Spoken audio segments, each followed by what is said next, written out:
A question for you, Professor. Ask away. So, what's the real story on the Night Runners? Who were they? Heroes to most. Started out pretty simple. A group of soldiers who became infected during a mission. Now, usually, infection spelled the end of a military career. Too much risk, especially with so many night operations. However, around this time, the military created something called inhibitors. Not only did they prolong the time you could spend in the dark, but also greatly enhanced motor skills and other senses. The downside was the side effects of inhibitors. They kicked the crap out of most people, if they didn't outright kill you. Given a choice, most soldiers took the risk to remain in active duty, and to continue to make a difference in the battle. That's why people consider them heroes. Not just because they did so much to help so many, but because they joined the revolution on the people's behalf. They were the real deal, Aiden. That's quite a story. Can you tell me any more about Major Matt? Before the revolution, Jack Matt was an undistinguished military major. He made his name by refusing William's order to shoot civilians. He managed to get most rank-and-file soldiers to join him and side him with the people and help in their revolution succeed. He's considered by many as not just a hero, but the city's savior. That was then. Now, I hear, he's more and more after personal gain and the help of the citizens. That sounds like he's on a power trip. It's too bad. So who's this Colonel Williams? Oh, yes. Colonel Chris Williams, a.k.a. The Butcher. Ooh, how do you earn that nickname? If you hadn't just asked me, I'd say you don't want to know. But, since you asked, Williams was the right-hand man of General Pratt, the nominal head of security for the city. I say nominal because it was an open secret that Williams was Pratt's puppet master. Pratt was a nepotism promotion, and of no practical military use. Growing bold, Williams ordered a chemical strike on the city, while Pratt was stuck at the bottom of a whiskey bottle, unable to cope with the conflict, the responsibility of military command, and really, well, anything not whiskey-related. What happened next is common knowledge. Williams' attack triggered the revolution. With Pratt having abdicated all authority, Williams ordered the military to shoot civilians. Most of the soldiers refused his order, and the end of armed conflict came swiftly. But not before the colonel and many of his supporters made the dam his personal stronghold. Shortly after that, lucky for him, he took in Waltz. Wow, the Butcher indeed. Thanks for the information. I'm looking for a girl named Nia. She'd be about my age now. A little younger. Do you know anything about her? No, I'm afraid not. Anything else you can tell me about her? Yeah, she was one of Waltz's experimental subjects. No, one of his victims. 15 years ago. There were more girls. The carriers know of one of them. It was hard to keep that one out of trouble. Sounds like it could be her. Maybe. But I wouldn't get your hopes up. She goes by the name of Lawan. She hangs out with Frank, as far as I know. Oh, I see. Thank you. So what really brought on the revolution? It had been building for a while. Under William's direction, the military was increasingly unconcerned with collateral damage or civilian fatalities. The chemical strike was the match that lit the bonfire. The military explanation for the chemical strike was to eliminate the infected in evacuated areas of the city. Fact is, most areas had not been evacuated. Crowds of survivors remained, huddled on roofs, sheltering in place. Citizens, but also undocumented refugees from all over Europe. There was no way to know who was healthy and who was infected. There was a massacre, and half the city's population was wiped out. Oh my God. It was a tragedy beyond comprehension. Was Williams that bloodthirsty and cruel? Was the military that disorganized that it didn't know its own evacuation plans? In the end, it doesn't really matter. Death and chaos enveloped the city, and those who survived had had enough. And so, as people have done throughout the ages, they rose up in revolution. I hardly know what to say. Can you tell me anything about X-13? X-13? Interesting. Not quite, but listen to this. Back in the day, the military coded strategic locations around the city with an X and a number. This included sites like water towers, power stations. The higher the number, the more strategically important the location. But I've never heard of any location with a higher designation than X9. So, what's strategically important about X-13? Have no idea. But I'll tell you, it's not a place for guys like you and me, lad. I wonder what it means then. So, what about this Raynor character? Character's right. He's responsible for bringing together all the trade unions necessary to get the wall built. This had him mixing with nearly everyone in the city, both the bigwigs and everyday people. He leveraged his role to make himself very, very rich, which made him an unlikely revolutionary leader, but he became one nonetheless. He was ground zero for the rebellion, although his true motivations have never quite been clear. He came out on top in any case, and manages the supply chain for the peacekeepers. He's up there with Matt in influence. He's got exquisite taste, and in the course of his duties, manages to obtain all manner of rare artifacts his people come across. Well, he's become quite the collector. Sounds like a colorful individual. This has been quite an education. Thanks, Professor. No problem, kiddo. Wish more of my carriers were as curious as you.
Thanks, Aiden. You don't know what being back in the guild means to me. Don't thank me. You proved yourself. Maybe, but you made it happen. Here, take this. What's that? A little toy I whipped up for myself. I want you to have it. I call it Deliverance. And it's yours. Holy shit. Look at this. Thanks, man. Use it in good health. Or I'll find your corpse and steal it back, Aiden. Roger that. You take care, Derek.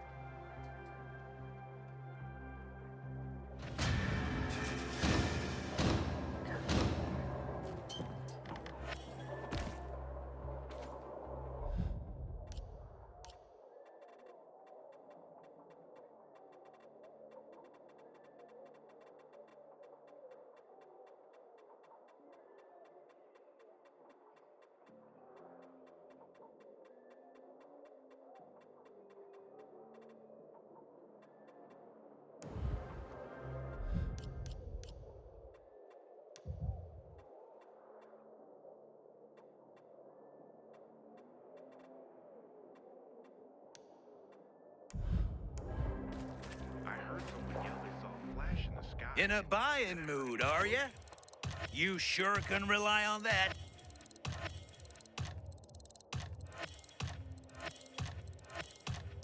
Powerful stuff, hombre.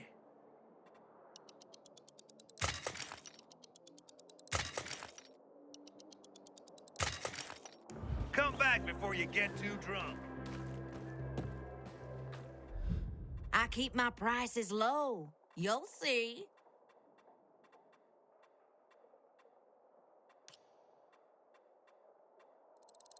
You're a mind reader, baby cakes.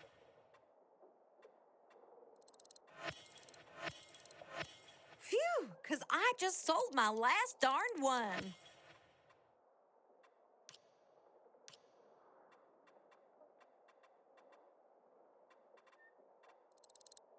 No such thing as too much, right, honey?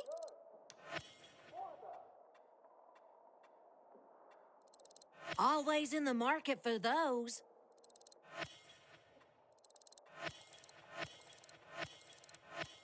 Baby, I totally needed that.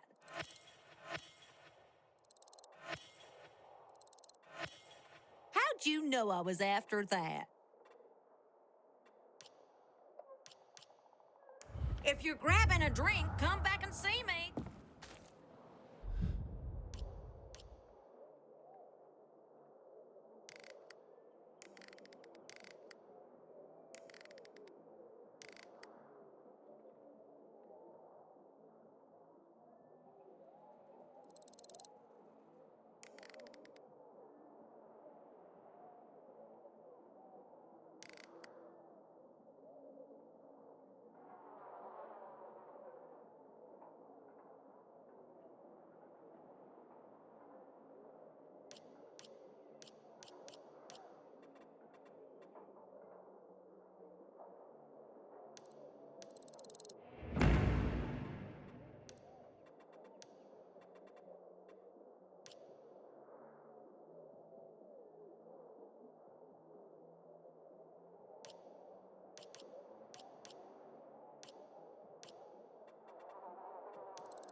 Sometimes I wake up at night and forget the falling happened. It's about the old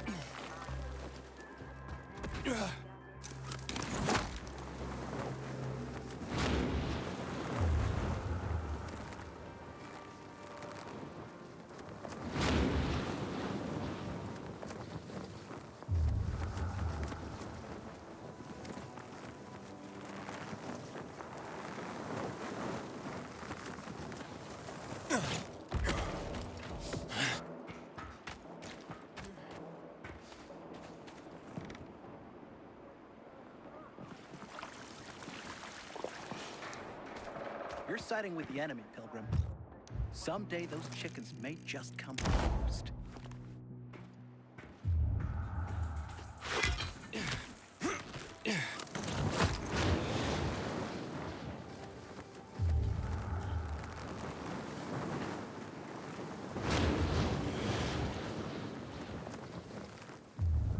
Anyone, please.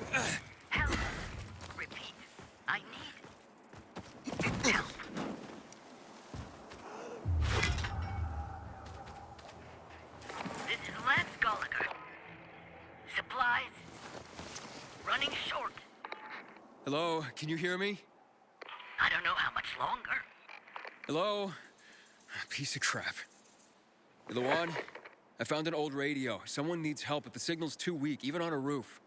Okay, savior of the oppressed. Get closer to something that'll boost the signal.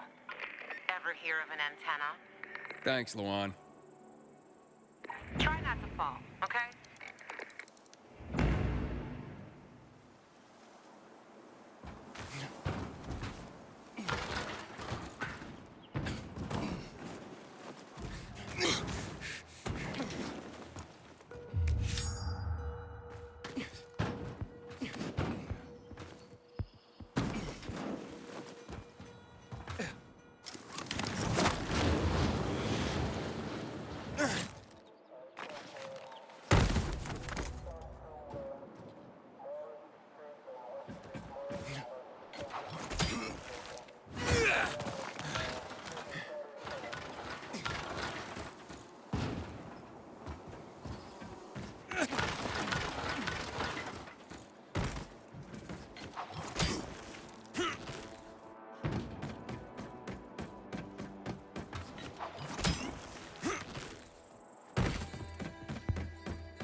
Hello, Lance? Can you hear me now?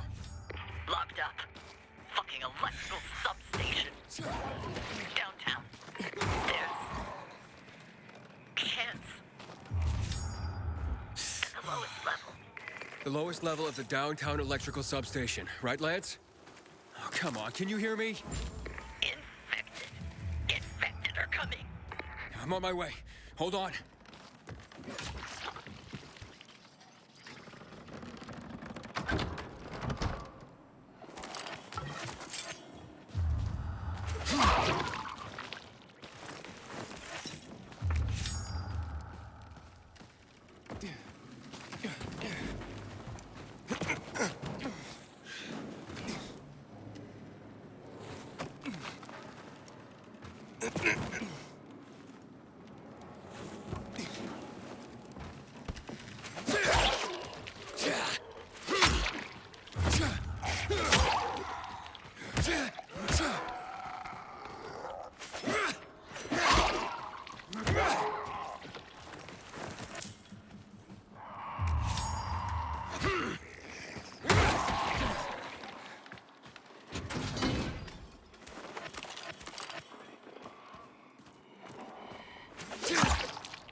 Lance, where are you? They almost got me. Please. But where? I can't see anything.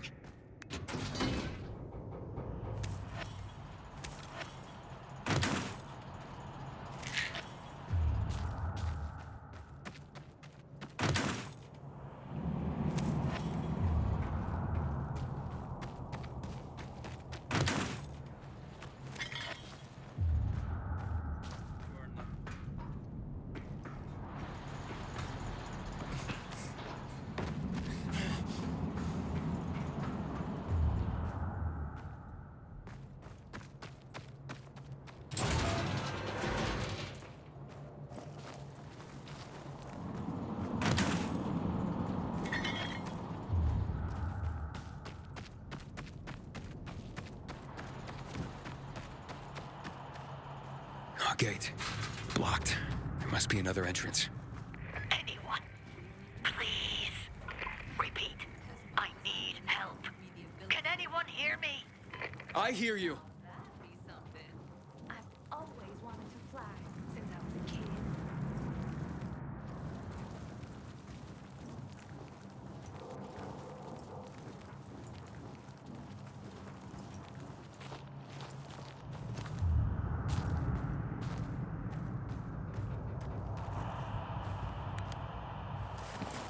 Oh, shit. Looks like I'm too late. By a few years.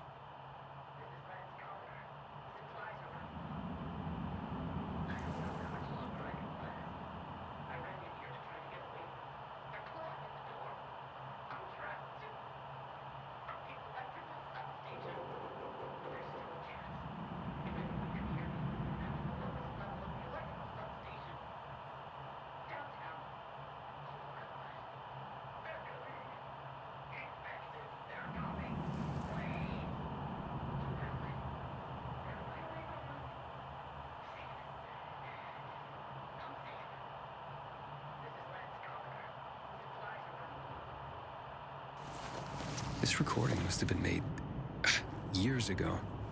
And when the electricity went on, it started playing in a loop. Whoa.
Gonna enjoy doing business with you. You totally chose right.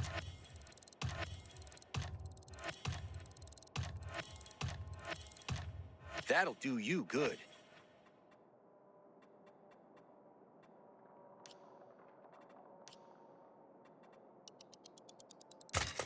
That rocked, right? Fighters have started dying in Carnage Hall. I don't think I want to be a champion anymore. Low pricing. What you need?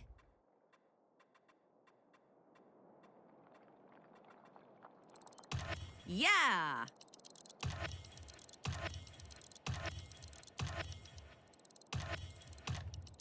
You don't mess around.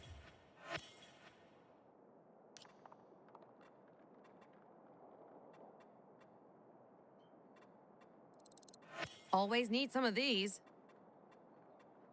So glad you stopped here.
You won't do better. Just say what you want. Won't want to mess with you.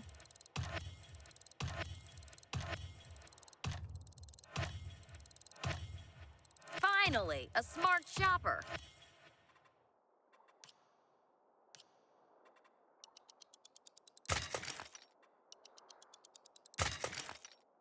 Tell your friends to stop here.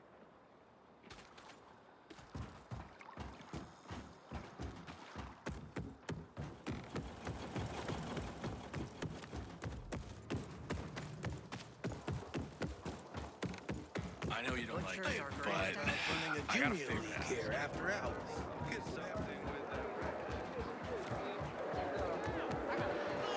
Well, look what the... Ain't this better than the supply shop down below? You netted a great item.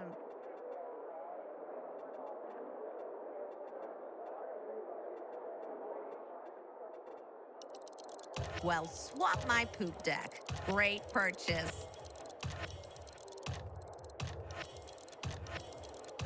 Another item walks the plank into your possession.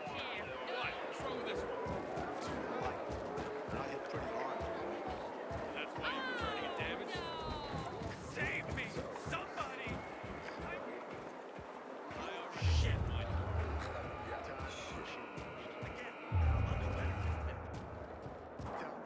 You seem to check around.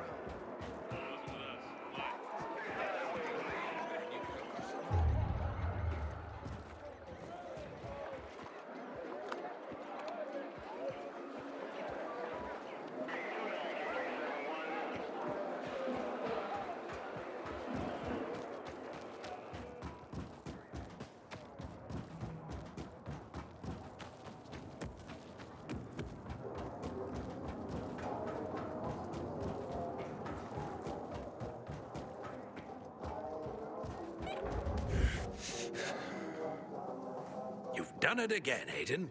As I expected you would. What have you brought? H.G. Wells was a master of science fiction, in part because he knew his science. It wasn't humanity that prevailed over the Martians, but germs. Germs, man.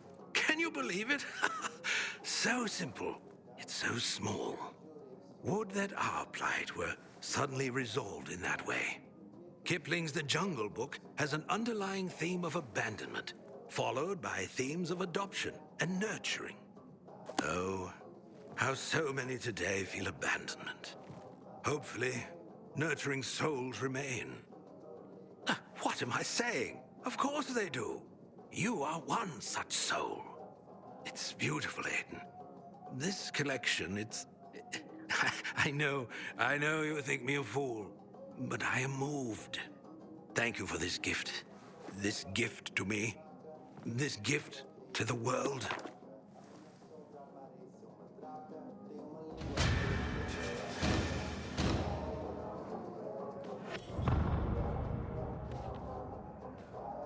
There you are, dear Aiden. I've missed you. Likewise, Thalia. Albert seems pleased with today's haul. H.G. Wells's War of the Worlds, huh? You know, every day I wonder, are we at war?